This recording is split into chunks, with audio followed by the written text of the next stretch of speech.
আসসালামু আলাইকুম। আজকে আমি দেখাবো আমাদের নাটোরের গুরুদাসপুরে কৃষি জমিতে কিভাবে রসুনের চাষ করা হয়।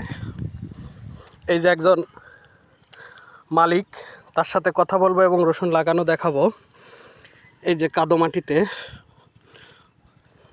একজন সফল কৃষক, আমরাও তার সাথে কথা বলবো। একটু বলবেন কিভাবে এই রসুনগুলো চাষ করা হয় এবং ফলন কেমন হয়, উর্বর ভূমি। এই রসুনগুলো সাধারণত বিঘে 3 মণ করে আমরা লাগাচ্ছি। সার ওষুধপাতি দিয়া রসুনগুলো লাগানোর পরে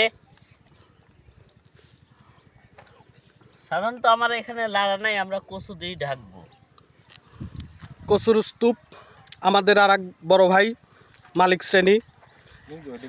হ্যাঁ, ভাই ভালো কথা আবার আমরা ভাইয়ের সাথেও কথা বলবো। ভাই একটু বলবেন কেমন কি এবারের রসুনের অবস্থা? রসুনের অবস্থা মাশাআল্লাহ খুব ভালো। ইনশাল্লাহ আমরা হয়তো এবার উচ্চ ফলন পাবো রসুনের। দেখা যাক কি হয়। এই যে রসুনে লাগাচ্ছে কাদো মাটিতে আরেকজন জনি সাক্ষাৎ করল। হ্যাঁ, আপনি কিছু বলবেন এই রসুন সম্পর্কে? রসুন সম্পর্কে আর কি বলবো, যা কব তাই লস। সরকার একবারে পানির দামে দিয়ে দিছে। লাগাচ্ছি 50,000 টাকা, 60,000 টাকা বিক্রি খরচ হচ্ছে, আর বেচতেছি 30,000 টাকা করি। এই বিষয়ে আর কি কব, এখন লাগতেই লাগাচ্ছি। এই যে কৃষি জমি, কত সুন্দর একটা বিল। এই যে এরপরে ঢাকা হয়েছে।